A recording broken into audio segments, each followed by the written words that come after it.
You are watching the #1 podcast in the whole entire YouTube wrestling community, and I'm one of your hosts, Juanzo.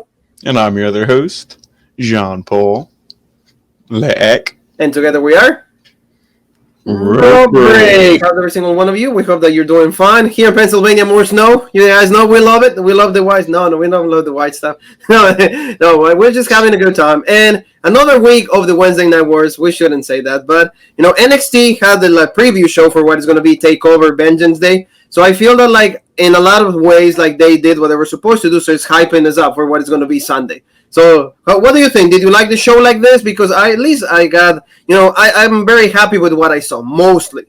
Yeah, this is just another, it's just every week I feel NXT kind of gives me the same thing where it's like, oh, here's some matches that I like that I think are good, and then we get some other matches that I'm like, I could do without. Like the fact that I had to watch this, I'd rather be doing almost anything else. But it's like, some matches are good, some aren't. But I am excited, for the card. Every match on the card will be a legit match, I feel. But, so I am looking forward to the pay-per-view. But like I said, NXT, I think if you trim out the shitty matches, the show would probably be about an hour long, which is how long the show should be. And, it will become UK, and then it will be great, and it will come back to, the essence of what NXT was and why we fell in love with NXT. But like you said, some stuff, not nearly necessary. So thank you for being with us. That is very necessary. Thank you for the subscriptions that we received, the love for every single one of you. Stephen Butler, a lot of people that are subscribing, that, are commenting on the videos. Thank you so very much. And talking about commenting on videos, Paul, tell us about Monday Night Raw. Elimination Chamber road has begun. Yeah, I mean, I said in the Monday Night Raw review, it's like, okay, we're finally getting Chamber build, and it's like it's a week out from the show, but that's because when WWE does a pay-per-view every month, by the time you cool off from one pay-per-view, you're already into the next one. But, I think it'll be a legit Chamber match, all 6 guys, former and current WWE champion. I'm looking forward to it. Lacey Evans and Asuka kind of has me a little bit scared. I know I know you love that, so I love it. I mean, and the probably the most talked about thing of the entire night. Nothing with Chamber, nothing with all that. It's Ow My Hole. So, go see Nia Jax. And I heard a bidet company actually contacted her to be their spokesperson for Oh My Hole. So we'll see what happens with that. It's true. The hole is the most a trending thing worldwide. It was my hole or my butt hole. Yeah. So check that out. Great review by Jean-Paul. Every single thing that is going to be the road for Elimination Chamber. So be there for us for that. So let's start with the show, Paul. MSK. Semifinals for the Dusty Classic on the men's side against the Legado del Fantasma. Raul Mendoza, Joaquin Wild. So really good match. This guy's a fast pace. Really tag team how it's supposed to be nowadays. Not more paceful like before, but at least they gave us a pretty good showing. And MSK, like you mentioned from the moment that they debuted it, hey, they need to be in the final, and there you go. Yeah, this match I really enjoyed. It was definitely one of the best matches of the night. Despite a little bit of stuff here and there that was kind of I mean, there was one, I believe it was Raul Mendoza was in the ring, and he was, eating a bunch of moves, a big double stomp to the back by Wesley, and then he immediately gets up, and then, I believe it was still...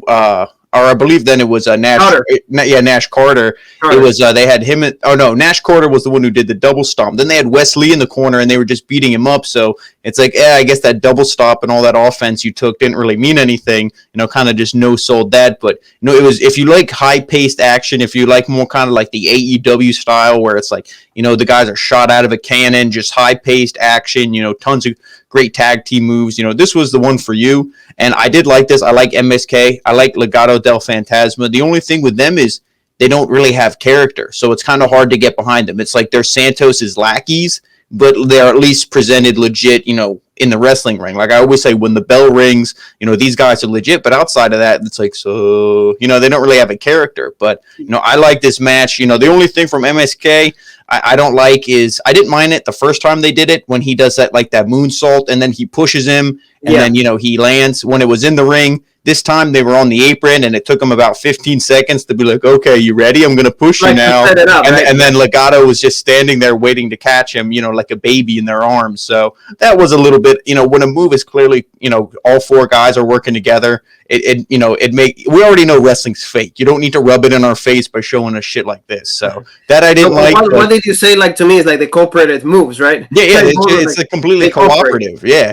Which, I don't like, but I mean, that's not going to change. That's just modern wrestling. It's modern wrestling. It's either you get with it or you keep complaining, and complaining's not doing me any good. So, but I mean, the right winners here, MSK. I'm glad they're in the finals. I really like these guys. Legit stuff. To me, Wesley is he's the biggest star of this team. I mean, Nash Carter don't look bad, but when you just look at Wesley, I mean, he's jacked. The only thing is I don't like how he does the pin. Reminds me of Edge and ECW, 2006. I don't like that. It looks. Oh yeah. But the big the finishing move, the blockbuster that we mention all the time, really cool move. And like you said, out of the Fantasma lose, and right there, they pointed it out at the final. They finally get there, and they were waiting for Tommaso Ciampa, Timothy Thatcher, or the Grizzlong, they call it themselves, the Grizzled Young Veterans. So but it was good. Like you said, I think that the right winner, and as long as they're not on the mic or they're not having those that 70 show skids or segments, I'm good with that. No, see, I didn't mind that. Yeah, I didn't mind that at Impact when they're sitting there and the bubbles and the treehouse and everything. See, that I didn't mind, but this whole we're like Michael Jackson and you're Tito or whatever. It's I don't know about that one. Especially, if you use the wrong comparison, that's the one thing that is, if you don't know that much of pop culture, or you don't know Michael Jackson, in depth, you wouldn't get it. But there you go. That's the way we're gonna get. That's where we're gonna get. So now move on, Paul, to our girl Xia Li. Xia Li, the story with Mei Yim is right there. We know that she's the boss, and now Xia Li, I like the entrance. I like how she comes out with the sword, bouncing and all the kicks and all of that. Boys, right there, not Cobra. I'm gonna redeem myself from the botches from last week. So that was good, and she had a match really quick though. I know you like that because that's how she should be presented against Cora J. Right there, she completely dominated a few kicks, one right, 2 or 3, and then boom. One, she gets the win. Yeah, because we saw Casey Catanzaro and Caden Carter. They were on the outside, which, if you remember, that's kind of who Xia Li was. She was going against them. That kind of a little something before this whole, character transformation. They were out there, watching the match for whatever reason. I mean, obviously, whatever. To set up a storyline, or the next feud. But then, if you think about it in the world of kayfabe, it's what business do you have being out here? And yeah, I mean, what was her name? Jade. She's one of the new signees, right? Yes. Yeah, one of the new signees. Yes. Yeah, I mean, she got her ass rocked, but that's how it should have been. Because, like I said, Xia Li, you got to get her over. And then they start yelling at Xia Li, and then they yell at Mei Young or Mei Yim or whoever. Yeah, Mei Young. Yeah. Yeah, but so they're yelling at her, and they're like, "What'd you do to her? What'd you do?" And then that's going to be setting up a feud. And even though these women, they did kind of advance in the Dusty Classic and they're trying to push them, I still think I need to see a handicap match where Xia Li beats the shit out of both of them just to really get her over. Or if you're going to have Mei Yim be a wrestler, unless she's just going to be a manager, so to speak, if we want to use wrestling terms, but if she's going to actually wrestle, then maybe they set up a tag match or something. And, Boa, he's still, if you go off the storyline, from the story they told last week, like we said, the little anime, whatever, Boa's just going to keep getting the shit kicked out of him. And that's kind of his role. But I mean, so that was a little weird when she was choking him or grabbed him or whatever. She was choking him. Yeah, she was he doesn't show any emotion, but both of them were calming her down. Yeah. Over they were talking Japanese or Chinese. I think at least Chinese, right? Yeah. They were talking Chinese to her. It's probably, hey, we're legit. Don't be bullshit. I'm sorry. It's done. Subscribe to Rope Break. Yeah. All the usual jargon that everybody. I understood that part. I think it's the original Rope Break. Or I'm okay, cool. Yeah, but like you said, the one thing is I don't know if involving her right away in the storyline is necessary. I think that, like you said, if Xia Li will just keep taking care of girls, and then Mei Yim remains, just sitting right there. She doesn't need to act. That's what I like. I would prefer her in that role than to see her wrestle. But we'll see what they do. The only thing we can do is watch and review. We don't write the show. Yeah, I wish we did. It would be a lot better. Because they have a good story. They told us the beginnings of it, the origins, about if they know how to book this, it will be great for Xia Li. Like you said, this translates into a title opportunity, even a championship run. Yeah, but we did see a little bit because Casey Catanzaro came after. She did a spinning kick and boom, knocked her out right away. So Xia is looking dominant. So I wouldn't be surprised next week if we do see a match set up. Yes, and talking about women that are dominant, there you go. We got a promo by Mercedes Martinez, our girl, Puerto Rican. She said, 20 years in the making, Paul. I've been fighting trials, tribulations, so many times I wanted to give up. I wanted to quit professional wrestling, but no, I prepare myself for this. This is my time. Sunday is going to be NXT Takeover, and I'm going to win that championship. She mentions Toni Storm is like she's a girl yet, so she's not ready to hold this position. And now Io Shirai, like, hey, she hasn't like beat anybody like me. So good promo on Mercedes Martinez. And what was the line we love? Like, I'm coming for you, mamita, or something. Oh yeah, like bring whatever you have, mamita. Yeah, mama, you don't have enough. You don't have enough of what is come from me. Absolutely right. And like they did what we said that they should do. You know, promos, like good video packages, just hyping us up. No need to have them in the ring, any of that. So like, as soon as I saw Mercedes, at some point I said we're gonna hear from Io and we're gonna hear from Toni Storm. So good on that. So yeah, now I let's like go. the promo. Yeah, yeah. Tell me, what did you? I know. Oh yeah. I mean, this was awesome. I love Mercedes Martinez. I wish she was presented more in a legit manner, in the sense that like she was higher on their like we're gonna push you chart, because I would love to see her be NXT Women's Champion. Yeah, I just don't see it happening this Sunday, but I would love to see it. And you know what? Like, I think that she made the right call by demoting, and quote unquote, see the quote, demoting herself into NXT, going back there instead of staying like in Retribution. That is absolutely a complete joke. If you don't believe me, watch Jean Paul's review on Raw, because it's just bad.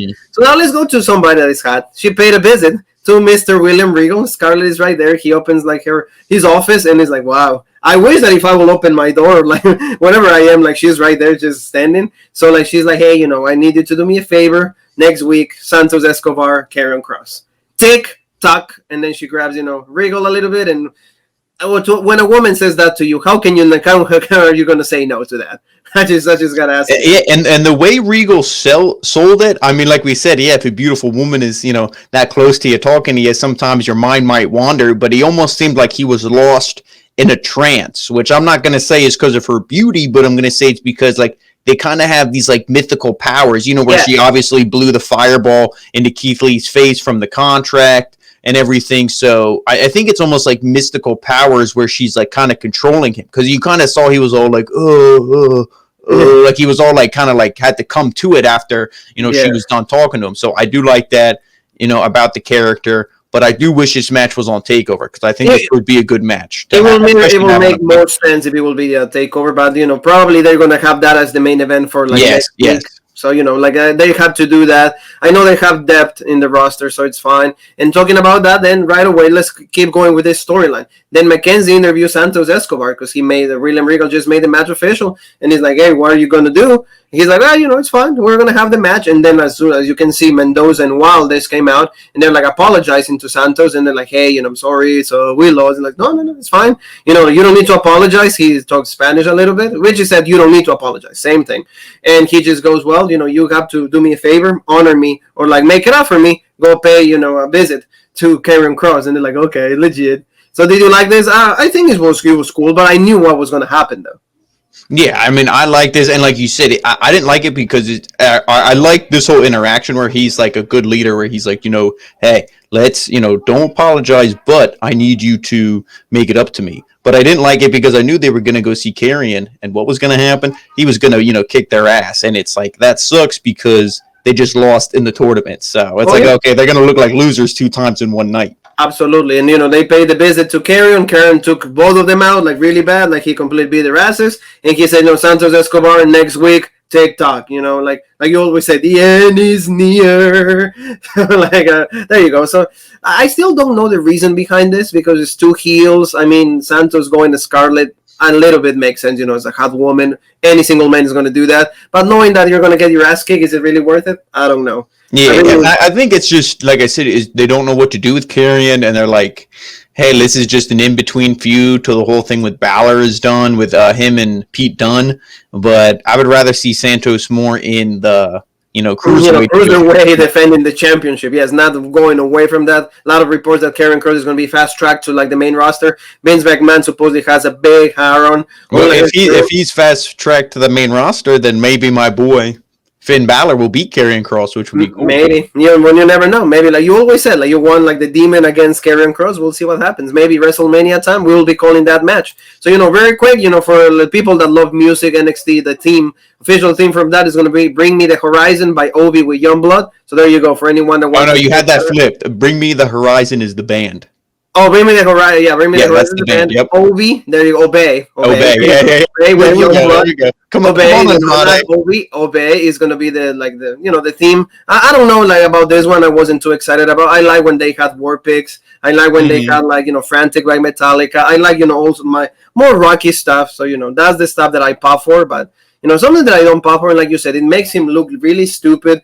He's known for having great matches and a great baby face. As a heel, completely lame. Doesn't know what he's doing. Is completely lost. There you go. Our boy Johnny Gargano, and I mentioned, I kind of reported, and I didn't do it on the page, thankfully. I said there was reports that he was injured, so he was gonna not defend the championship with Kushida. The match was actually next. Nope, there you go. They all the way come out, and you see he can even walk. So all of this for me makes him look really weak because he shouldn't not be presented in this light. He should be a heel that does more heelish things, and you see him dominant rather than a pussy heel. Yeah, and it's because the whole faction is a joke. You could have if you look at Austin Theory, he's young, he's jacked up, he could be the muscle in the sense where it's if you want to have Gargano kind of be the boss who just Austin Theory, go kick his ass, go kick that guy's ass, and Austin Theory does it, then it makes them all look legit. But when Theory is getting bumped around and his ass kicked by Leon Ruff, it makes Theory look like a loser, and Gargano also looks like a loser because he's in charge of that loser. You know what I mean? So it's they're all losers. And this, it's Kushida broke my arm. I can't even walk. And it's okay, well, clearly that doesn't make sense, but it's supposed to be... Even Big Joseph said that, right? Yeah, it's supposed to be haha, funny, but this has gone on too long where it's not funny anymore. In the beginning, we're okay, yeah, it's kind of funny. When him and Candace were sitting there eating dinner, and he's oh, my PS5, oh, you broke my TV, all that shit. It's okay, it was funny in the beginning. It's gone on too long. He's still the champion. Remember when Keith Lee had this belt, and it was oh, Roderick Strong, Keith Lee, all these legit guys. Matt Riddle kept challenging for it and all this stuff. And now look at it. From Leon Ruff. I mean, the last time it was even close to legitness, and it's a shame because his reign was so short. Was Damian Priest? Yeah. That was the last time this belt felt legitness, and it's it sucks, but we get this promo, and Regal comes out, and he's hey, listen here, Sunshine, you're being bullshit, because he's look at this X-ray, clearly it has an R, that means right arm is your left arm. He's no, the R stands for real, blah, blah, blah. or what did he say? He's I'm not a doctor. It's I'm Johnny Takeover, not I'm Johnny Doctor or something like that. Yeah, and then that's what I mean. It just kept going on, and it makes Gargano look like a stooge. Now, obviously, every time William Regal says Sunshine, I pop for that, so that's legit. And seeing Regal twice on a show, I'll see him, every segment on the show because he's one of the most legit people on this show. Oh yeah, absolutely. And then, but I do love where he's oh, well, we're gonna ask Kushida what he thinks because he's either you forfeit the title or Austin Theory can defend it in his match with Kushida tonight. Yes. And then Gargano's no, we're not doing any of that bullshit, blah blah blah. And he's well, let's ask Kushida. And then, you see in the picture here, Kushida's standing there. I love when Austin Theory, I do like this, when he looks around and he looks at Kushida and he's well, what do you think? And he's wait, what? And then Kushida's there, and then he starts whooping him, and then we see Gargano. And even when he was talking to Regal, he was moving his arm. So you knew it was fine because that's the one thing Regal did say when he first came out. He's the doctors cleared you last week. The doctor you already cleared you, yes. And they had this interaction and look, he's moving the arm and Kushida's oh, you're clearly lying. So he whooped his ass. Good stuff. I like this, like I said, but Gargano itself, the whole thing, it's just not, it doesn't work. He tries, but it's not enough. Yeah, if I'm booking this, I mean, if you want to keep Johnny a heel, him and Candace, whatever, but I mean, I think the way just needs to go away. You know what I mean? Gargano needs to lose on Sunday, and then, the way just needs to just disband. Either Austin Theory somehow costs him the match in some bullshit way, and then he gets pissed at Theory, and he tells him, oh, don't talk to me, and then you can turn Austin Theory babyface, which, to me, Austin Theory, he needs to be like a Ricky Starks, where he comes out there and he's look at me, I'm young, I'm hot, I'm ripped, I'm better than you. Instead of this goofy what do you think?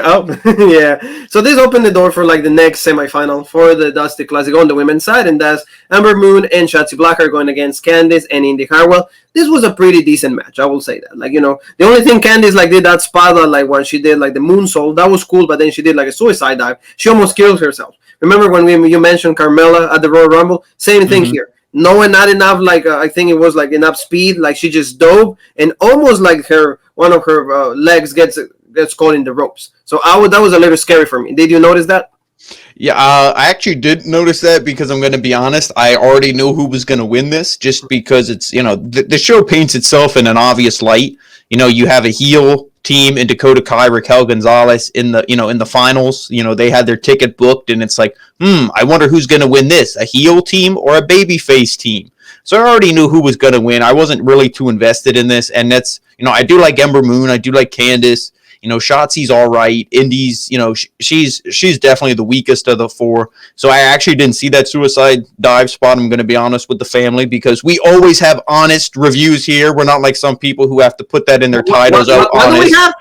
Honest reviews. Yeah, we're always honest here. So I couldn't get into it, and I really couldn't get into this whole Dusty Classics tournament for the women because I felt like it was just, hey, what we do for the men, we got to do for the women, which is fine to a certain extent, but when you don't have enough tag teams and you're just throwing random women together that kind of don't make any sense, I don't like it. But hey, maybe that's the vein of the whole Dusty Classic. You look at the winners like Aleister Black, Ricochet, and all that. But I am glad for the for the babyface. Joe. Yeah, exactly. Balor and Joe. So Shotzi and Ember winning is cool because they're still pushing Shotzi. Like I said, she's going to be the future. She will be NXT Women's Champion. I feel at some point. And Ember Moon, same thing for her. I hope she wins that belt again. And they're pushing her. So we'll see. But my pick for the finals, I really hope it's Dakota Kai and Raquel because I feel with all the feuds and everything that they were in the main event for the women for so long, I feel they deserve, to win that. Yes, and like the last moments of the match, it was just right there, like she did the Ember Moon did the Eclipse, and that's why you guys see Candice laying right there. But then Indy, and that was the legal woman, so pay attention to that. So she goes and covers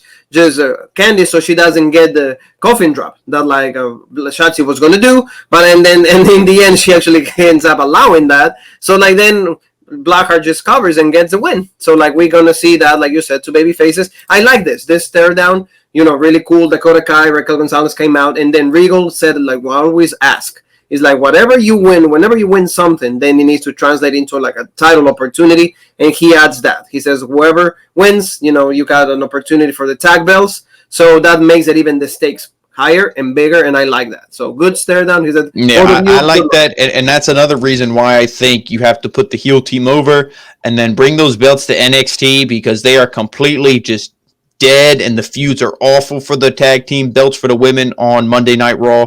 Bring them to NXT and put them on Dakota Kai and Raquel Gonzalez. And, since you're doing your predictions, I'm going to give mine. I'm going to support you because I like Raquel Gonzalez, especially because after Rhea Ripley, these two need to just go and take all the gold. For example, I get the tag team belts, and then at some point, Raquel beating whoever wins after the triple threat. That I'm thinking is going to be Io, and then you have a great rivalry right there between the two. So that's going to be amazing. And there you go. Let's go to like Toni Storm because remember we were hearing from everybody involved in the triple threat match. There you go. She says the same thing. He's like, I beat Io Shirai at the Mae Young Classic. Mercedes Martinez, like she's dead weight for me. So now I'm going to show you like why I came back, what I changed, why I'm more calculated. I'm ready to go. So good promo on Toni Storm. Do you like this? Yeah, I did, and this is another thing too where, I could honestly see Toni being called up to the main roster kind of soon, maybe after WrestleMania. So I would say she's the odd woman out. To give my prediction for this match, we could wait till the Io Shirai promo, but I'm going to do it now since I mentioned it. I'm not going to tease the family. I think Io's going to retain, and my dark horse pick is Raquel. But I really don't see Toni winning. If Toni wins, if any of these women win, or, obviously Io retains, I'll be happy with it. This is one of the matches where I don't care who wins because all three are deserving of it. But I could see Toni getting called up because it's like, oh, they already called up, Mercedes, and she's like, fuck Retribution. They're like, okay, go back to NXT. Yeah. Unless they're going to call up Io. But, I really don't know. But I could easily see Toni being after WrestleMania or something. So I don't know if you put the title on her for a short amount of time or what they do. But, I did like the promo. And I like the cockiness. I love the heel Toni Storm. Babyface, we can always get behind Toni no matter what.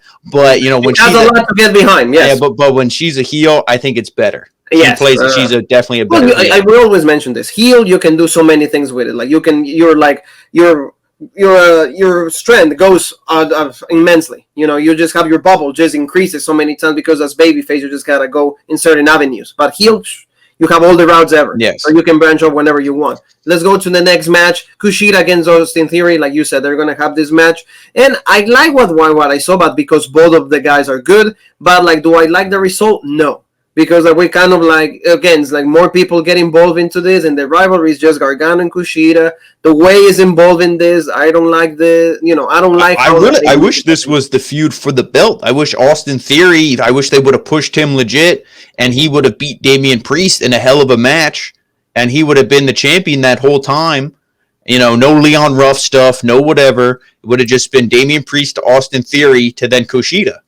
And also, can Kushida come out wearing the shorts again? No T-shirt. He looks like a dude who they like they just picked him up off the side of the street. Like, yo, you want to make $50? Do you know how to fight? Like, he just comes in there wearing like a muscle shirt or like an undershirt and jeans. And I'm like, he looks bullshit. Like his attire, and it's been like this for weeks. And what we did see in the stare down, he kind of looked more like the Time Splitters, like the Back to the Future Marty McFly, Kushida. So I did like that, but I mean, yeah, like you said, this match to me was really good until it broke down and we saw the bullshit where everybody you said like he gets like the Gargano starts helping out Theory. Of course, that means DQ, and then we got to see like somebody like came from like underneath the ring, and we thought it was Rey Mysterio. No, it was Rey Mysterio. It was actually again Dexter Lumis. Like again, he's involved into this for no reason. He doesn't need to be there. He could be a better heel. Going like after like a baby face, maybe going against Bronson Reed. Something like that. There's no reason to have like Dexter Lumis into this. I don't know. I mean, the guy is lost. Did we see him? We didn't see him and Karrion Kross yet, did we? I watched so much. I was going to say that would be a feud because Karrion is clearly a heel. Dexter Lumis is a baby face. Do that instead of Santos, where okay, he's a cruiserweight champion. He's a heel. Kross is a heel, so it doesn't make sense to do heel versus heel. So I would rather, and also it's a more believable match. No, nothing against Santos, but you compare him to Karrion. Karrion beat Keith Lee. I think Keith Lee weighs 3 times as much as Santos. So I wonder who's going to win that matchup. You're right. The biggest thing I don't like with Dexter Lumis' involvement is it makes me feel like Kushida's not going to win. Nope. Because this is the second step, and then the final step is Gargano versus Dexter Lumis, and then Lumis becomes champion. To me, it's like Kushida's more legit than Lumis. Well, especially like if you want to have a good, like solid baby face as like the North American champion, I think that's what you're looking for. But like this picture already tells you that most likely Gargano will retain an NXT takeover. We'll see. I mean, at least my prediction. I don't want it, but I'm seeing like Gargano might still be the champion after this. Yes. So we'll see what happens on that. We got another stare down between, Finn Balor and also like Pete Dunne. Good promo by both of them, like for example, talking about Pete Dunne and he's like, oh, I don't respect Finn Balor. I've been waiting for this. I'm going to be the champion. As soon as I snap his fingers, I knew that like I want to have my opportunity. Jean-Paul has been waiting for all this time for us to have the match. It's going to be great. Finn Balor says, I don't respect Dunne either, but like I will be dumb if I don't acknowledge his abilities. He's been the champion for NXT UK for the longest time. Every time that he comes out, he puts a great match. So I like this promo that they have between the two of them. Yeah, this is great. This will definitely be one of the best matches on this pay-per-view, if not the best. And I think both these guys are going to bring it. It'll be the same level of intensity, if not more intense, than Kyle O'Reilly and Finn Balor. Oh yeah, it'll be the same, quality of match that we've seen. It will be more enjoyable for me, I think, because I like both of the guys, and both of them have been champions. Yeah, and also because in this clearly one's heel, one's babyface. Those other matches, it was two baby faces, kind of like let's see who's the better man. Yes, there's at least heat between the two. Yes, and let's go really quick to like Cameron Grimes. He comes back. He actually has money now. He came out in like a good, really nice car. Then he starts giving out money. Right there we got to see Joey Janela's like girlfriend, like the one that was with Damian Priest, like in the bathtub. Really legit times for Damian Priest when he was on NXT. And then Cameron says that like kind of taking a shot at the Undertaker, saying like, hey, I went out, I stayed home because Timothy Thatcher made me tap and all of that. And he says, well, I was playing games. So I think it's a subtle shot, don't you think? Yeah, I thought so at first until he started going with the promo and he's like, I was playing games. See, but And he's like, oh, they're kind of cool. But then I was done playing games and I needed more games.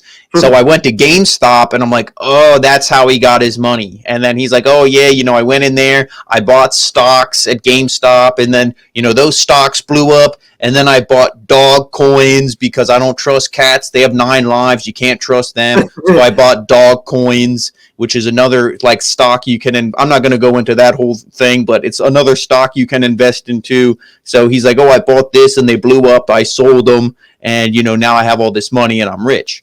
So, and you see there, and I love Cameron Grimes. I'm a big fan of his. Awesome. He's fun. See, that's how you do like a shitty heel, as like a shithead. Like, oh, I'm cocky, but I'm a coward. I don't mean he's shitty as in the quality of his character or anything, but it's like those heels who you can laugh at, and it's like, oh, they're slimy, they're sleazy. That's him. That's Gargano tries to play that, and it comes off awful. But Cameron Grimes, he does it so well. I love this, the suit and everything, but he's still hairy. He's still like a, Southern boy. Yeah, he's still him. And this is good, and see the way I would book it, Kushida wins, and was one of Kushida's, you could say, biggest, rivals or feuds in NXT was Cameron Grimes. Yes. Maybe get Cameron Grimes a win or two, and then that would be a legit feud. Because I always said I want to see him hold gold.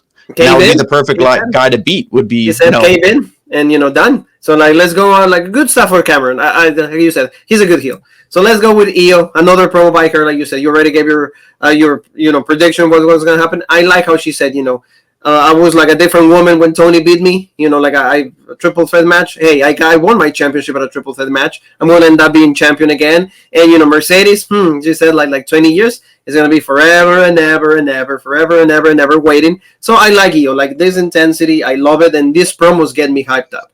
Everything that they do, I love it. So, I really like this. So now, I think, you said you gave your prediction. Io for me is Io, if not a Tony. But I don't see Mercedes winning. I'm just saying, both of them. So we'll see what happens on that. So now let's go to the main event, Paul. Main event is the Grills Young Veterans going against, Tommaso Ciampa and Timothy Thatcher. This match was pretty decent. Tommaso Ciampa looks older and older now. I'm just saying, a lot of, white hair like he had. He needs to shave again. But, I like actually the winner. I wasn't thinking that Timothy Thatcher and Ciampa were going to win, so I'm actually happy that the Grills Young Veterans make another final, 2 years in a row.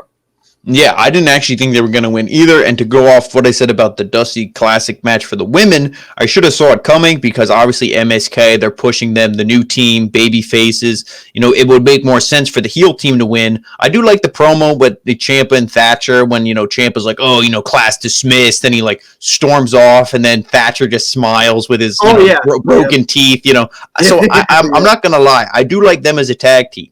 And because it's like, hey, you don't have anything to do with these guys. So that, I do kind of like, them together. But this match was good. Obviously, the big story early on, Ciampa, took the bump on the steel steps, and then he was done. So then it was just Thatcher, fending off. And, Thatcher, I think, looks really good. It's like, it seems like he has to ride the momentum of a fight pit match for them to actually make him look good, because he looked like bullshit, had the fight pit match with Ciampa. He won. And, now he's looking good. And he wasn't getting pinned. I thought he was the guy who was going to eat the pin in this, ticket to mayhem on Thatcher, 1, 2, 3. But no, he makes the tag back into Ciampa. He is able to recover. Ciampa comes in and all this stuff. He tries for the Widow's Bell. But like they said, the chemistry between these guys, the Grizzled Young Veterans, they know where the other one is. So he was able to hold them, no Widow's Bell. And they actually hit the ticket to mayhem, after a really good match onto Ciampa. So I do like that. It's like because Ciampa has the more name value, obviously more than Thatcher. So they pin Ciampa, that's big for them.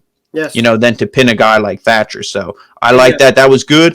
And we're going to see the finals, the heel team versus babyface team, and that's how it should be. And I really like also the Doomsday device that they do. I do like that, especially on Ciampa with the injured neck. Yeah, I like that. I really think it's a really good move, and I feel that it's pretty legit. Right there we see the Grills Young Veterans, the finals. I like that, and you said the best team wins. I'm really rooting for the Grills Young Veterans to win. For me, they have to win. They're the legit team. Right there. And the one thing that I like about the ending of the show is all the main matches were presented in this matter. Yes. Really sports. Hey, this is for real. This is about something really meaningful. This is the main thing right here. Like we get to see MSK coming out, of course, looking a little goofy. That's their characters. I mean, in the ring, they are pretty good. The Grills are better. I'm rooting for them. Like you said, they sold me with like Ticket to Mayhem. They sold me with the Doomsday Device. Even the promos that Gibson was saying, "No, remember Ciampa the last time that you were in the tag team? What happened with you?" And then the same thing with Timothy Thatcher. What happened with you? So I like this. We got to see that. I really like this. Again, one more time, we got to see Kushida and Johnny Gargano. Like you said, Kushida finally bought it, like got his clothes back. He looks like a timekeeper one more time. And like every single match was featuring this. And I like this. I feel that like that's how they should be presented every single time. I think they're doing it to give them more relevance. And even we go to like cake side. If you guys love cake, right there, you have chocolate and vanilla. And you got a little bit in the middle. You have, like the cherries on top. But like you got to see the triple threat match. We already mentioned the winners. I like this. And at the end, a big stare down between both of them.